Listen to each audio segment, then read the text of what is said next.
boy, what a year has been so far, and it's not over yet. All the events that have taken place so far this year in 2024 has shown the world who, in fact, is in control. We are reminded mankind did not create anything. We have the privilege of stewarding the earth and the things in it on behalf of God. The farther we have strayed away from God, pride, ego, and arrogance have blinded us so much so that we have claimed ownership over everything in the earth, even though when we depart from this realm, we take nothing with us, not even the body we were given. On April 8th, we witnessed the eclipse. Now, according to the world, the eclipse is described as a celestial event that can be viewed from around the world, and it could be a powerful reminder of our place in the universe. During a total solar eclipse, the moon passes between the sun and earth, blocking the sun's light and creating a variety of effects that could be seen from the ground. The sky darkens, similar to dusk or dawn. The sun's outer atmosphere or corona becomes visible. The temperature drops. Street lights may flicker briefly. Birds and plants may act unusual. Crescent shaped rays of light may be visible on the ground.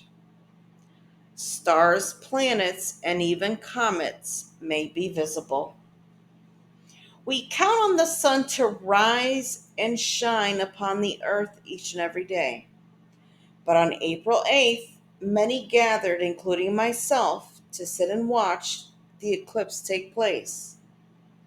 Millions of people witnessed what we take for granted each and every day. The sun no longer shining bright for a few minutes. Daylight turned into nighttime right before our eyes. Many people were in awe and attributed it to the laws of physics and science, while a few of us recognize it as a move of God. Because in Genesis 1:16, God created the sun, moon, and stars. Psalm 74:15 through 17, God controls the sun, moon, and seasons, weather patterns, rivers, and oceans. And Psalms 104:19, the moon marks the seasons, and the sun knows when to set. And Psalms 121:6, God protects people from the sun's heat during the day and the moon's light at night.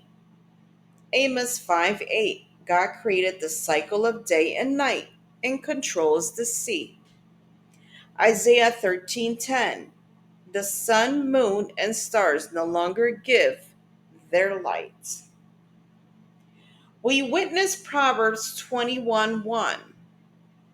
The king's heart is in the hand of the Lord, like the rivers of water. He turns it wherever he wishes. A man walked away from his comfortable life filled with luxury and wealth to answer the call, despite all he had been through. We witness Isaiah 54:17. No weapon formed against you shall prosper, and every tongue which rises up against you in judgment you shall condemn. A man impeached twice, investigated more than any other political opponent, charged with 34 felonies, mocked by his opponents, being shamed in front of the world, people chanting, he's a criminal, he's a felon, while dodging bullets and getting back up to keep going. We witness Philippians 4:13, I can do all things through Christ who strengthens me, as he went coast to coast, city to city, town to town, filling up stadiums to share his message and his plans for this nation. He was determined not to give up or surrender. We witness First Thessalonians 5:16 through 17. Rejoice always and delight in your faith. Be unceasing and persistent in prayer. While intercessors across the globe came together, both online and in person, to intercede, pray, and fast on behalf of the souls of this nation and this man. Men and women from all walks of life, the Amish, Latinos, Black Americans, Arab Americans, people from everywhere coming to cast their vote. We witness Judges chapters 6 through 8. The Lord tells Gideon to reduce his army to 300 men so that the victory will be due to the Lord's strength alone. This man campaigned with far less money than his opponent, who had over $1 billion at their disposal. Fighting through the mainstream media, who was determined to block his message from being heard throughout the land, while they blasted the message of his opponent. On November 5th, 2024, we witnessed Psalms 34:17 through 18.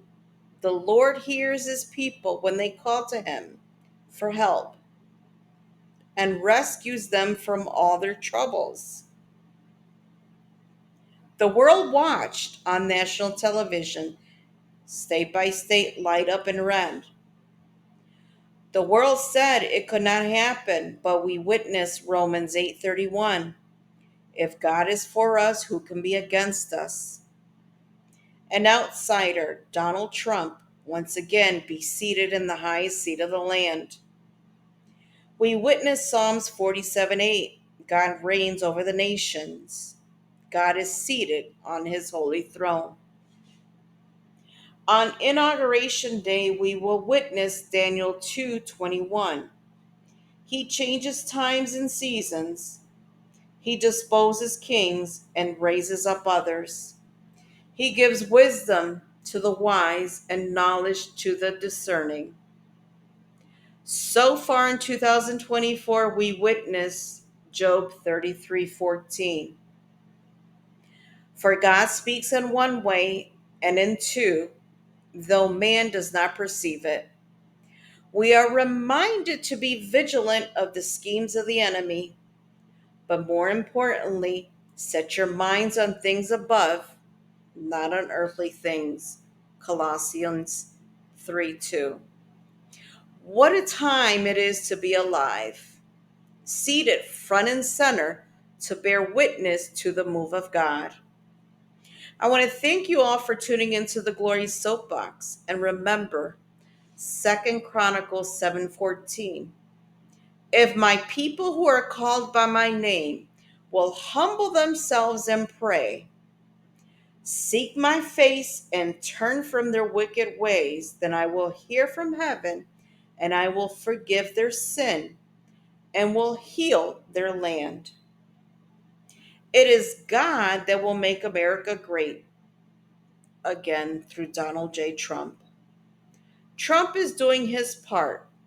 Will you do your part? Until we meet again.